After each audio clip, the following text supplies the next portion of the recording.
कहते हैं कि किसी राष्ट्र की विदेश नीति उसके भूगोल द्वारा निर्धारित होती है। नेपोलियन बोनापार्ट के ये शब्द आज भी आ, कितने प्रासंगिक लगते हैं, खासकर जब हम अफगानिस्तान के बगराम एयरबेस की बात करते हैं। नमस्कार और स्वागत है आज की इस खास पड़ताल में। आज हम इंडियन एक्सप्रेस में प्रकाशित एक अहम विश्लेषण Bagram, anchor of the new great game के आधार पर अफगानिस्तान के बगराम एयरबेस पर अमेरिका की संभावित वापसी की जो अटकलें हैं उन पर थोड़ी गहराई से बात करेंगे। देखिए, ये विषय यूपीएससी की तैयारी कर रहे अभ्यर्थियों के लिए तो महत्वपूर्ण है ही, मेंस और प्रीलिम्स दोनों के लिए, और साथ ही उन सभी के लिए भी जो वैश्विक राजनीति और दुनिया में क्या चल रहा है उसे समझना चाहते हैं। जरा सोचिए, पहाड़ों से घिरा कंक्रीट का एक विशाल फैलाव और वो लंबे रनवे वाला बगराम, ये सिर्फ एक एयरबेस नहीं है, बल्कि दशकों तक इस क्षेत्र में अमेरिकी सैन्य शक्ति और खुफिया निगरानी का कह सकते हैं एक प्रतीक रहा है। 2 दशकों तक अमेरिका ने यहीं से दक्षिण और मध्य एशिया में अपनी गतिविधियां चलाईं। तो सवाल अब ये उठता है कि 2021 में इतनी नाटकीय और कह सकते हैं जल्दबाजी में वापसी के बाद अमेरिका अब फिर से बगराम की तरफ क्यों देख रहा है? क्या चल रहा है? क्या सिर्फ आतंकवाद से लड़ाई है या कोई बड़ा भूराजनीतिक खेल? और इसकी क्षेत्रीय और वैश्विक मायने क्या हो सकते हैं? इस जटिल पहेली पर आपकी पहली प्रतिक्रिया क्या है? क्या ये वाकई वापसी की सुगबुगाहट है या सिर्फ कूटनीतिक हल? हाँ, ये निश्चित रूप से एक ऐसा डेवलपमेंट है जिस पर सबकी नजरें टिकी हुई हैं। बगराम वापसी की जो फुसफुसाहट है ना, वो महज अटकलबाजी से ज्यादा लगती है। ये उस जटिल भू राजनीतिक शतरंज की तरफ इशारा करते हैं जो अफगानिस्तान और उसके आसपास बिछाई जा रही है। 2021 की वापसी ने जो एक खालीपन छोड़ा था, उसे भरने की ये कोशिश, ये कई गहरे सवाल खड़े करती है। अमेरिका के असल इरादे क्या हैं और क्या वो तालिबान के साथ किसी नए तरह के समीकरण की तलाश में है, ये देखना होगा। ठीक है, तो चलिए इस पहेली के टुकड़ों को एक एक करके जोड़ते हैं। आखिर बगराम में ऐसा क्या खास है? इसका रणनीतिक महत्व क्या है जिसने इसे इतिहास में और आज भी इतना जरूरी बना दिया है? देखिए, बगराम की जो अहमियत है ना, वो सबसे पहले तो इसके भूगोल से आती है। इसकी लोकेशन, ये पामीर नॉट, जिसे दुनिया की छत भी कहते हैं, उस इलाके के करीब है। हाँ, पामीर नॉट जी। ये वो अनोखा भौगोलिक संगम बिंदु है जहां मध्य एशिया, दक्षिण एशिया, चीन और रूस की सीमाएं मिलती हैं या काफी करीब आ जाती हैं। तो ये लोकेशन इसे एक बेमिसाल रणनीतिक पहुंच देती है, एक ऐसा मंच जहां से कई दिशाओं में नजर रखना आसान हो जाता है। अच्छा। और ऐतिहासिक तौर पर, जैसा आपने भी कहा, ये सिर्फ एक हवाई पट्टी नहीं थी, बिल्कुल नहीं। ये अमेरिका के लिए बहुत बड़ा लॉजिस्टिक्स हब था। ड्रोन हमलों का लॉन्च पैड था, एक बदनाम डिटेंशन सेंटर भी यहीं था, और सबसे बढ़कर ये दक्षिण और मध्य एशिया में अमेरिकी सैन्य धमक का एक कह सकते हैं फॉरवर्ड पोस्ट था। यहाँ बैठकर अमेरिका की जो निगरानी क्षमता थी वो अद्भुत थी। वो ना सिर्फ अफगानिस्तान के अंदरूनी विद्रोहियों पर नजर रख सकते थे, बल्कि ईरान की गतिविधियों पर, चीन की शिनजियांग प्रांत में बढ़ती सक्रियता पर, और पाकिस्तान के कबायली इलाके, बिल्कुल, और पाकिस्तान के जो अशांत कबायली इलाके हैं उन पर भी पैनी नजर रख सकता था। इसकी अपनी जो दुर्गमता है वही इसे दूसरों पर नजर रखने की ताकत देती थी। ये वाकई एक विडंबना है कि 2021 में इतनी उथल-पुथल भरी वापसी हुई और अब दोबारा वहां जाने की बातें हो रही हैं। लेकिन क्या इसका मतलब ये है कि अमेरिका फिर से पूरी सेना के साथ वहां डेरा जमाने की सोच रहा है? क्या इतिहास खुद को दोहराएगा? शायद नहीं। और यहीं पर इस बार की जो संभावित वापसी है वो पिछली उपस्थिति से अलग हो सकती है। जैसा कि इंडियन एक्सप्रेस का विश्लेषण भी इशारा करता है, इरादा शायद पूर्ण सैन्य वापसी का नहीं है, वो शायद कहीं ज्यादा सूक्ष्म और सीमित हो सकता है। सूक्ष्म मतलब किस तरह का? अमेरिका शायद पूरी ब्रिगेड भेजने के बजाय एक लाइट फुटप्रिंट, यानी एक हल्की उपस्थिति चाहेगा। इसका स्वरूप कैसा हो सकता है? हो सकता है ये सिर्फ सीमित पहुंच हो, या तालिबान के साथ कोई साझा खुफिया ऑपरेशन चलाने की व्यवस्था हो, या फिर ये भी हो सकता है कि गुप्त लॉजिस्टिक्स का इस्तेमाल करके सिर्फ निगरानी बनाए रखने तक ही सीमित हो। उद्देश्य शायद सीधा लड़ना नहीं, बल्कि देखना, सुनना और जरूरत पड़ने पर बचाव करना है। अच्छा, देखना, सुनना और बचाव करना। किस चीज से बचाव और किन पर नजर रखने की बात हो रही है यहाँ? देखिए, मुख्य रूप से 2 चीजों पर नजर रखने की बात है। एक तो जो जिहादी गतिविधियां हैं, जैसे इस्लामिक स्टेट खुरासान प्रोविंस यानी आईसिस के, और अल कायदा के जो बचे खुचे नेटवर्क हैं, उन पर नियंत्रण रखना।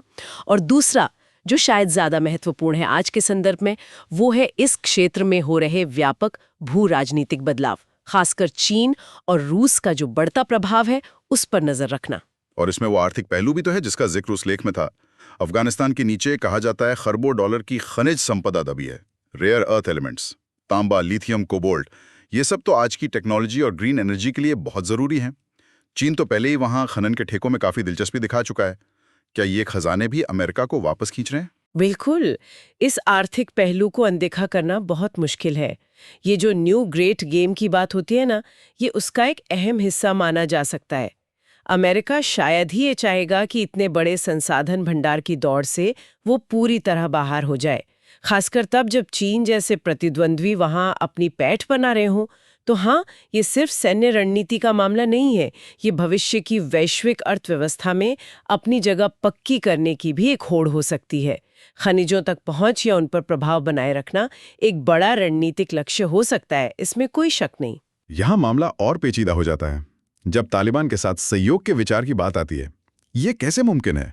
मतलब एक तरफ अमेरिका तालिबान शासन को मान्यता नहीं देता और दूसरी तरफ उसी के इलाके में बेस बनाने की सोच रहा है। ये विरोधाभास कैसे सुलझेगा? हाँ, यही तो सबसे बड़ा विरोधाभास है और शायद सबसे बड़ी चुनौती भी। स्थिति बहुत ही कह सकते हैं नाजुक है।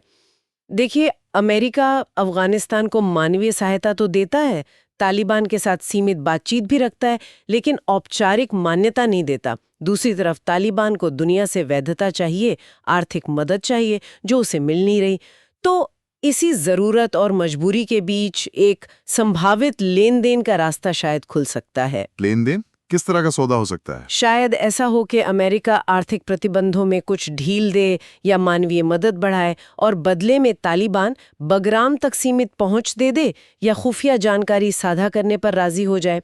ये एक विशुद्ध मतलब प्रैक्टिकल लेन देन वाला रिश्ता हो सकता है, विचारधारा से परे। लेकिन क्या ये टिक पाएगा? तालिबान के अंदर भी तो अलग अलग गुट हैं, है ना? बिल्कुल, और यही सबसे बड़ा जोखिम है इसमें। तालिबान कोई एक मोनोलिथिक मतलब एक जैसी सोच वाली इकाई नहीं है। उसमें कट्टरपंथी यानी हार्डलाइनर्स भी हैं और अपेक्षाकृत व्यवहारिक यानी प्रैग्मेटिस्ट सोच वाले भी। अमेरिका के साथ इस तरह का कोई भी समझौता तालिबान के भीतर की जो दरारें हैं उन्हें और गहरा कर सकता है। कट्टरपंथी इसे अपनी विचारधारा से समझौता मान सकते हैं, जिससे अंदरूनी कलह बढ़ सकती है। तो ये एक बहुत बड़ा सवाल है कि क्या तालिबान नेतृत्व ऐसे किसी समझौते को अपने कैडर के बीच स्वीकार्य बना पाएगा और क्या ये व्यवस्था लंबे समय तक चल भी पाएगी, ये देखना होगा। तो ये अमेरिका और तालिबान के बीच एक बहुत ही नाजुक संतुलन साधने वाला खेल लगता है। लेकिन ये खेल सिर्फ इन दो किरदारों तक ही सीमित नहीं रहेगा। आसपास के जो देश हैं, पड़ोसी, उनकी प्रतिक्रियाएं इस समीकरण को और जटिल बना देंगी, है ना? अफगानिस्तान के पड़ोसी देश बगराम में अमेरिकी वापसी की इस सुगबुगाहट को कैसे देख रहे होंगे? क्या चिंताएं होंगी उनकी? निश्चित रूप से काबुल की पहाड़ियों से परे इस खबर के जो झटके हैं वो पूरे क्षेत्र में महसूस किए जा रहे होंगे। हर पड़ोसी देश इसे अपने रणनीतिक चश्मे से देखेगा और ज्यादातर के लिए हाँ, ये चिंता का ही सबब होगा।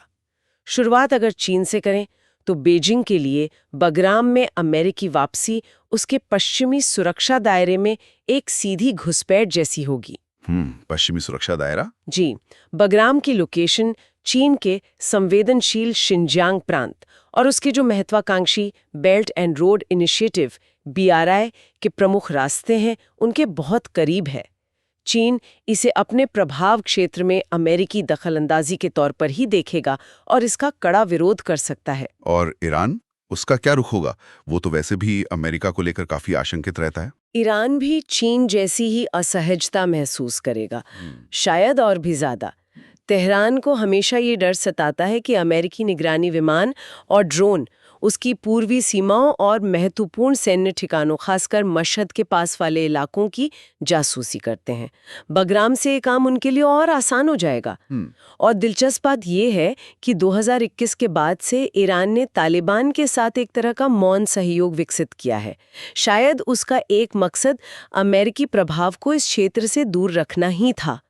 तो अमेरिकी वापस इस समीकरण को सीधा सीधा बिगाड़ देगी। अच्छा, अब पाकिस्तान की बात करें। एक समय वो अमेरिका का करीबी सहयोगी था, फिर रिश्तों में काफी उतार चढ़ाव आए। उसका क्या रुख होगा? पाकिस्तान के लिए ये स्थिति काफी जटिल है। हाँ, ये सच है कि हाल के दिनों में खुफिया जरूरतों को लेकर वॉशिंगटन और इस्लामाबाद के बीच कुछ सहयोग बढ़ा है, लेकिन बगराम में एक स्थायी या अर्धस्थायी अमेरिकी उपस्थिति पाकिस्तान के काबुल पर प्रभाव को कमजोर करेगी। इस्लामाबाद हमेशा से अफगानिस्तान में अपनी स्ट्रेटेजिक डेप्थ चाहता रहा है। सीधी अमेरिकी मौजूदगी उसके इस लक्ष्य में बाधा डालेगी। और साथ ही पाकिस्तान के अंदर अमेरिका विरोधी भावनाएं बहुत मजबूत हैं, जो किसी भी सरकार के लिए अमेरिकी बेस की मौजूदगी को आसानी से स्वीकार करना मुश्किल बना देंगी। सही कहा। और उत्तर में जो मध्य एशियाई देश हैं, उज्बेकिस्तान, ताजिकिस्तान, तुर्कमेनिस्तान, उनका क्या? मध्य एशियाई गणराज्य तो बहुत ही ज्यादा सतर्क रहेंगे। उन्हें 2000 के दशक की शुरुआत का वो दौर याद है जब विदेशी सैन्य ठिकानों ने उनके यहाँ काफी अस्थिरता पैदा की थी। अब जब रूस और चीन शंघाई सहयोग संगठन SCO के जरिए अपना प्रभाव इस क्षेत्र में बढ़ा रहे हैं, तो उनके दक्षिणी किनारे पर अमेरिकी वापसी से बड़ी शक्तियों के बीच प्रतिद्वंदिता फिर से भड़कने का खतरा पैदा हो जाएगा और वो इस टकराव के बीच में बिल्कुल नहीं फंसना चाहेंगे। इस पूरे क्षेत्रीय ताने बाने में ये जो इतनी सारी प्रतिक्रियाएं हैं, इसमें भारत कहाँ खड़ा है? नई दिल्ली के लिए संभावित बदलाव के क्या मायने हैं? भारत के लिए ये समीकरण शायद सबसे ज्यादा जटिल और कह सकते हैं पेचीदा है। पहले जब अमेरिकी सेना अफगानिस्तान में थी तो नई दिल्ली उसे एक तरह के रणनीतिक बफर के तौर पर देखती थी। बफर कैसे? मतलब ये मौजूदगी पाकिस्तान पर कुछ लगाम रखती थी, चरमपंथी समूहों को नियंत्रित करने में मदद करती थी और चीन के बढ़ते प्रभाव को भी कहीं न कहीं संतुलित करती थी। लेकिन अब स्थिति बिल्कुल अलग है। अगर अमेरिका तालिबान के साथ किसी तरह का समझौता करके वापस आता है तो ये पुराना समीकरण पूरी तरह उलट जाएगा। इससे एक नई, कह सकते हैं, त्रिकोणीय गतिशीलता पैदा होने का खतरा है। त्रिकोणीय मतलब ये कि अमेरिका और पाकिस्तान शायद अपनी आपसी जरूरतों के चलते फिर से करीब आ जाए और भारत को एक ऐसे क्षेत्र में काम करना पड़े जहां उसका प्रभाव पहले से कम हो जाए। ये भारत के लिए चिंता की बात हो सकती है। तो फिर भारत के लिए आगे की राह क्या दिखती है? क्या करना चाहिए उसे? देखिए, नई दिल्ली के लिए अब चुनौती ये है कि वो अफगानिस्तान के साथ अपने जो ऐतिहासिक और सांस्कृतिक संबंध हैं उन्हें मजबूत करे। विकास, शिक्षा और कनेक्टिविटी जैसी परियोजनाओं के जरिए अपनी पहुंच बनाए रखे, मतलब किसी पश्चिमी शक्ति की बैसाखी के बिना अपना प्रभाव कायम करे। भारत को बहुत संभल कर अपनी चालें चलनी होंगी। अगर हम इसे बड़ी तस्वीर में देखें तो अफगानिस्तान में किसी भी बाहरी शक्ति की बड़ी उपस्थिति, चाहे वो अमेरिका हो या चीन, इस क्षेत्र के शक्ति संतुलन को अनिवार्य रूप से बदल देती है और भारत को उसके हिसाब से अपनी रणनीति लगातार एडजस्ट करनी पड़ती है। चलिए अब थोड़ा इतिहास के पन्नों को पलटते हैं। जैसा कि उस लेख में भी जिक्र है, अफगानिस्तान को अक्सर साम्राज्यों का कब्रिस्तान कहा जाता है।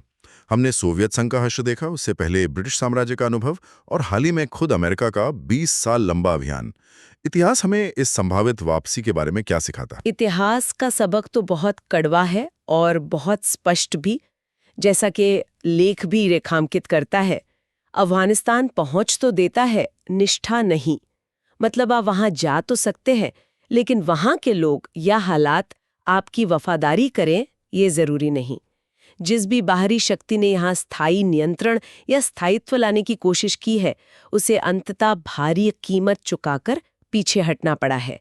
ये जमीन बाहरी ताकतों को उलझा लेती है, उन्हें थका देती है और आखिरकार बाहर निकाल फेंकती है। तो क्या अमेरिका इतिहास से सबक नहीं सीख रहा है, या उसे लगता है कि इस बार कुछ अलग होगा? यहाँ अमेरिकी तर्क शायद थोड़ा अलग है और यही बात इस मामले को दिलचस्प बनाती है। अमेरिका शायद ये मान रहा है कि इस बार वो पिछली गलती नहीं दोहराएगा। एक लाइट फुटप्रिंट, यानी सीधे तौर पर जमीनी लड़ाई में ना उलझना, पूर्ण कब्जा ना करना, बल्कि सिर्फ देखना, सुनना और जरूरत पड़ने पर बचाव करना, ये शायद उन्हें उस दलदल से बचा लेगा जिसमें सोवियत संघ और खुद अमेरिका पहले फंस चुका है। वो शायद सोच रहे हैं कि ये सीमित उपस्थिति उन्हें इतिहास की इस दुष्चक्र से बाहर रखेगी। लेकिन क्या ये सोच यथार्थवादी है? क्या हल्का पच्छिन वाकई हल्का रह पाएगा अफगानिस्तान जैसी जगह पर? ये कहना बहुत मुश्किल है। विडंबना देखिए, कुछ ऐसी ही सोच शायद सोवियत संघ की भी रही होगी जब वो 1979 में शुरुआती दौर में वहां दाखिल हुआ था कि वो जल्दी से स्थिति को नियंत्रित कर लेंगे और निकल जाएंगे। अफगानिस्तान की जमीन की अपनी एक अलग तासीर है, वो बाहरी दखल को देर सवेर खारिज कर देती है। तो ये देखना होगा कि क्या ये लाइट फुटप्रिंट वाकई हल्का रह पाता है या धीरे धीरे भारी होता चला जाता है। ये एक बड़ा सवाल है। तो कुल मिलाकर इस सब का मतलब क्या निकलता है? क्या हम ये कह सकते हैं कि अमेरिका की ये जो संभावित वापसी की चर्चा है, ये दरअसल नए महान खेल में अपनी स्थिति को मजबूत करने का एक तरह का रणनीतिक लंगर डालने का प्रयास है, ताकि वो अपने बढ़ते हुए प्रतिद्वंदियों, खासकर चीन और साथ ही ईरान, रूस और जो लगातार बने हुए खतरे हैं जैसे जिहादवाद, उन पर नजर रख सके? हाँ, ऐसे काफी हद तक इसी नजरिए से देखा जा सकता है। जैसा कि इंडियन एक्सप्रेस का विश्लेषण भी कहता है, अमेरिका का लक्ष्य शायद एक और महंगा युद्ध लड़ना नहीं है। इसमें वो शायद अब दिलचस्पी नहीं रखता, बल्कि उनका इरादा देखना, सुनना और बचाव करना, यानी वॉच, लिसन एंड हेज हो सकता है। यानी वो इस क्षेत्र की नब्ज पर हाथ रखना चाहते हैं, खुफिया जानकारी जुटाना चाहते हैं और ये सुनिश्चित करना चाहते हैं कि एशिया के इस बेचैन दिल में कोई दूसरी शक्ति, खासकर चीन, शांति की पूरी बाजी ना जीत ले। वो खेल से पूरी तरह बाहर नहीं होना चाहते, वो एक खिलाड़ी बने रहना चाहते हैं, भले ही भूमिका छोटी हो। चलिए, तो इस पूरी जटिल तस्वीर को श्रोताओं के लिए संक्षेप में समेटते हैं। हमने बगराम के स्थायी स्ट्रैटेजिक महत्व को समझा, जो उसके अद्वितीय भूगोल से उपजा है, वो पामीर नोट वाली बात। हमने अमेरिका के संभावित इरादों पर गौर किया, जिसमें भू-राजनीतिक संतुलन साधना, आतंकवाद पर निगरानी रखना और हाँ, शायद वो खरबों डॉलर के खनिज संसाधनों पर नजर रखना भी शामिल हैं। हमने तालिबान के साथ सहयोग के उस बेहद विरोधाभासी और जोखिम भरे विचार की पड़ताल की। हमने ये भी देखा कि कैसे इस क्षेत्र के तमाम पड़ोसी देश, चीन, ईरान, पाकिस्तान, मध्य एशियाई गणराज्य और विशेष रूप से भारत, इस संभावित अमेरिकी वापसी को कितनी अलग-अलग और जटिल निगाहों से देख रहे हैं और उनकी अपनी अपनी चिंताएं क्या हैं। और अंत में हमने इतिहास के उस जरूरी सबक को याद किया कि अफगानिस्तान में विदेशी शक्तियों का हस्तक्षेप कितना नाजुक और अक्सर दुर्भाग्य से त्रासद रहा है। बिल्कुल। और यहाँ एक अंतिम विचार जो शायद श्रोताओं के मन में छोड़ना जरूरी है। भले ही अमेरिका का घोषित लक्ष्य इस बार एक सीमित देखो और सुनो वाली भूमिका का हो, लेकिन अफगानिस्तान का इतिहास हमें बार बार ये सिखाता है कि यहाँ एक छोटा सा कदम भी बाहरी शक्तियों को अनजाने में अपेक्षा से कहीं ज्यादा गहराई तक खींच सकता है। असली चुनौती सिर्फ बगराम तक पहुंच हासिल करने की नहीं होगी, बल्कि उस पहुंच से पैदा होने वाले जो अनिवार्य भू राजनीतिक झटके और जटिलताएं हैं, उन्हें पिछली गलतियों को दोहराए बिना संभालने की होगी। क्या अमेरिका इस बार इतिहास के इस चक्रव्यूह को भेद पाएगा? ये $1 मिलियन का सवाल है, जिसका जवाब भविष्य ही देगा। निश्चित रूप से ये एक ऐसा मुद्दा है जिस पर आने वाले महीनों और सालों में गहरी नजर रखनी होगी। हम यूपीएससी की तैयारी करने वाले सभी अभ्यर्थियों और समसामयिक मामलों में रुचि रखने वाले सभी श्रोताओं को प्रोत्साहित करेंगे कि वो इंडियन एक्सप्रेस के इस विश्लेषण और इस विषय के विभिन्न आयामों पर और गहराई से विचार करें, खुद भी पढ़ें, सोचें। अगर आपको हमारी ये चर्चा उपयोगी लगी तो कृपया इसे लाइक करें, हमारे चैनल को सब्सक्राइब करें, ताकि आप ऐसी और भी गहन चर्चाओं से जुड़े रह सकें। और अगर आपके कोई प्रश्न हैं या कोई विचार हैं तो नीचे टिप्पणी अनुभाग में उन्हें साझा करना ना भूलें। हम कोशिश करेंगे जवाब देने की। अगली बार फिर मिलेंगे एक और महत्वपूर्ण विषय के साथ। धन्यवाद।